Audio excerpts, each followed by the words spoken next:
Get ready to dive into the heart of education and adventure with the Educational Insights with RGCGISD, hosted by Mr. Adolfo Peña Jr., Superintendent of Schools. From academics to extracurricular thrills, we are your ticket to the pulse of our educational community. Students, parents, and educators, hold on tight. The journey starts now.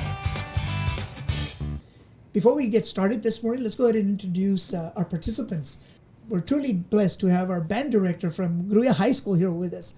So I'll let you introduce yourself, sir, and your team. My name is Gerardo Guerra. I serve as director of bands for Gruya High School, and it's definitely not a one-man show. I just happen to be the fortunate one to stand in front of the ensemble each day, but I have a very special group of people that I have the pleasure and honor of working alongside with every day, and I always refer to them as Team Gruya. And it's Monique Olivares, she's one of our woodwind specialists. Marisa Hernandez, also a woodwind specialist. We have Nazario Trevino, high brass specialist. We have Roberto Diaz, high brass specialist. Manuel Garcia, low brass specialist, and also he's our middle school head director. And we'll get to that about middle school. We'll get to talk about middle school in a bit. We have Hector Hernandez, who's our percussion director. And also we have the newest member of Team Gruya, our color guard instructor, Ms. Z. And here with me today, we have our very own drum major, Mr. Nathaniel Sainz. We have percussion section leader, Mr. George Palacios. We have Mr. Christian Garcia, affectionately known as Whiskers, as one of our trombone section leaders, or one of our low brass section leaders, and our band president. Excellent. Well, welcome, everyone. So let's go ahead and start with the first question. Mr. Guerra, congratulations on a successful season. Can you share some of your highlights or memorable moments from this year's season and performances? Yes, sir. Absolutely. I think one of the most memorable, well, obviously, the most memorable was marching at the 4A State Marching Championships. But before that, it's a process, right? To first, like I tell the kids, we got to do the work to be able to punch our ticket at UIL, because it's a 3-step process. First, you have to go to UIL marching, which we know as pigskin, and there you got to get a first division. And once you punch your ticket to get that first division, then you go on to the area level. Now you're one step closer to the state marching championships, but you're still not guaranteed that spot yet, because at area it's a 2-step process. And in the morning, I remember we were 7th out of 36 bands to go on. And so there's no room for error when you're that early in the day. Like I tell the kiddos, we got to walk in, we got to go in swinging with both hands, with both bats. There's no room for error. And these kids knocked it out of the park. I think that was probably one of the most memorable performances of the year, was prelims at 9:30 a.m. They had such a high energy show. And I was worried that at 9:30 a.m. were they going to bring that energy in, but they actually got people that were non-Gator band people up on their feet at the end of that performance. And I think, and the kids fed off of it towards the end. It was magical, to be honest with you. It was really, really magical. And for them to have pretty much come in second in preliminaries out of 36 bands was pretty awesome. And then they went into finals that night and knocked it out of the park again, and they held on to their second place and were able to punch a ticket to the state marching contest. So I would say area was pretty memorable for these kiddos. That is awesome. Seeing you all perform at Pigskin and then seeing you all practice and leading up to the area and the state championship, even to begin with, seeing your moves, the movements, and the music, we know it's challenging. From prior years or before, you can see that, our students really have to be prepared and really have to know what they're doing. They're always moving. They're always stretching or bending or, Yes. The days of part, we were talking about this earlier. I was talking about this with Mr. Garza, the director for Rio, about how much the marching band activity has changed and how much it has evolved through the years. We remember back in the day, I want to say maybe about 6-8 years ago, we got a letter from the state. Back when Gruya had already made about 3 state appearances, we got a letter from the state basically foreshadowing what was coming, saying, hey, what's coming to the marching band activity is, we know that every band in Texas plays well and every band in Texas marches well. Now what's coming is going to be the pageantry. How well do you move while you're playing? And the evolution of the shows, it's much more artistry that's involved now, to where the kids don't just stand and play anymore. If they're standing for a few counts, they got to be doing some kind of visual activity. And it's really, really evolved into what we see today, a true modern art out on the field now. Right. And we saw that, and after every competition, you all continue to improve and add and adjust. And, once we got to that last level, it was like, wow. We could feel the beat, we could feel the emotion, we could feel you all, the drum line and everyone just putting everything together. And it was an amazing show. So we want to congratulate you all on behalf of our school board of trustees and our entire school district. We're very proud of you all. We know you all spend a lot of time during the summer preparing for this. I know that the band directors right now, we just finished the season. They're already working on next year's, season already. So, we're very blessed to have the directors that we do. Very passionate, so thank you all for the wonderful job that you all do every single day, every year, working with our children. And we have special students here in Rio Grande City. They have the love for music, and, doesn't matter where you go, it's been a long tradition that, Rio Grande City, Gruya ISD or CISD back then, has always had. So we congratulate you all for that effort. Sir, and just for the record, sir, I want his students to know, and everybody in this room, I'm so proud of Mr. Garza, because when he started with us, he started as a student teacher from Roma. He conducted the 3rd group, the sub non-varsity at middle school. Then he went on to conduct the varsity group, the varsity group at middle school. Oh, yeah. Then he also did the 4th group, the sub non-varsity at the high school. And then right, sir? Yes. And then he went on to, now he's doing the varsity at the high school. So to me, some of the most successful and true band directors are the ones that start with literally with the sub non-varsity. That's where you learn to teach. You know what I mean? And I was lucky enough to do the JV band here also. And at Veterans, I got to do the JV and the varsity. So I'm real proud of him, because a lot of people don't know that. But he did the ensembles that not everybody wants to. Everybody shies away from them. I don't want that group.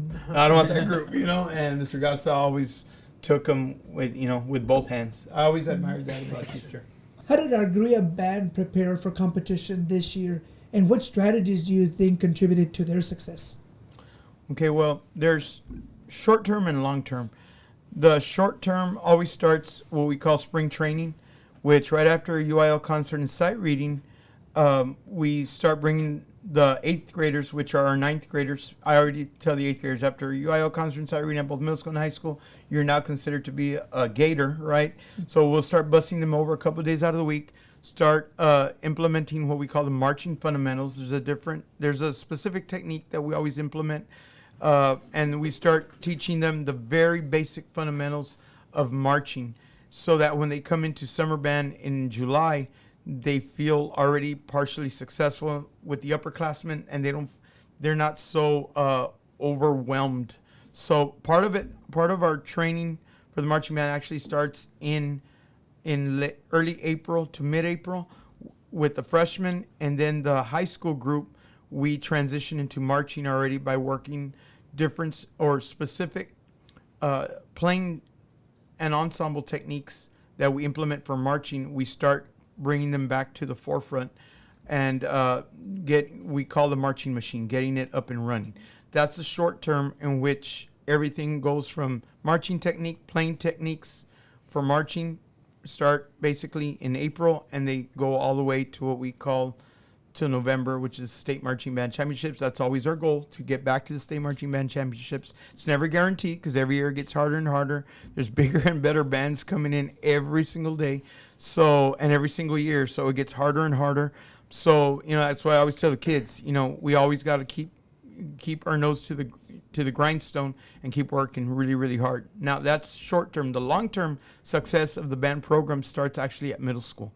And the staff, Team Gruya, understands that, and they embrace that. And I would say the majority of the teaching gets done at middle school, and the success of a band program starts at 6th grade. That's where we start teaching the kids the very basic fundamentals of music, tone production, behavior expectations, what it means to belong to an organization of a band program, and all the different facets that come with it as far as representing their class, their community, and the program. So that's really what I always call the blood, sweat, and tears. A band mentor of mine told me many years ago, you teach at the middle school and you put together at the high school. So at the high school, like these students that we have today, I remember them like it was yesterday when they were in 6th grade. And everything that we do with them from 6th to 8th grade sets them up for success in high school. And what the community sees now at the high school level actually started back when these kids were in 6th grade. Right. Very good. I know that we also have an elementary program who's been in existence already for a few years. So hopefully you're seeing the benefits at middle school now, where students are exposed to music at an early age. Absolutely. And we always felt that we had to do what we call a crash course, like in, say, music theory. And we are super excited to have Mr. and Mrs. Benitez on board. And, we try to keep a line of communication open with them. And it's very exciting now to start having kids come into our classes, whether it's band, mariachi, choir, and they already have a basic understanding of music theory and have a basic sense of a rhythm study, of melodic studies. And now we just apply them to either violin, a wind instrument, to voice. And so it's going to start making our job. It already has, and it's going to continue to start making our job. I don't want to say easier, but it'll help us propel forward a little bit faster and maybe get these kids at a higher level at the middle school. So when they go to the high school, we're able to get to an even higher level. Great. Well, congratulations on all the success. Thank you, sir. Thank you for all your help and support, sir. All right, we'll go ahead and start some questions for the students. Can you share any personal highlights or challenges you faced in your role throughout the season? Well, a highlight for me was definitely the area competition. Our last run for the students wasn't the greatest, but we still had that hope that we were gonna make it. Some of us were down because we were actually disappointed of our run. We felt like we could have done better, and that was really great experience. If we just pushed a little more, we could have gone first, but we're still very happy we got second. Yeah. Well, we're very proud of you all. You all did accomplish a lot and have. Mr. Guerra, how many bands competed at UIL Pigskin in La Jolla? At Pigskin? More or less. Okay, well, we're divided into now what we call the West Zone, UIL Region 15, West Zone, and East Zone. In the West Zone, you're looking at bands from Roma all the way to the Mission area. In 4A, Gruya is the only 4A. The majority of them are 5As with a sprinkle of 6As. I want to say about 15 bands on the west side are playing to try to qualify for the next level. Mm-hmm.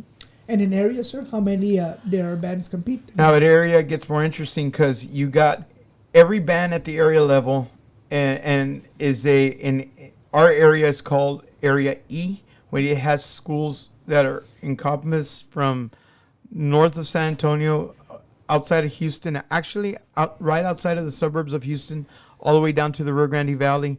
We had 36 first division bands there, and in the first round, you got 30 out of 36 bands. Judges are trying to pick 12 to go to finals that night, and out of those 12, then the judges have to select one more time the top 7 to represent Area E, which is our area.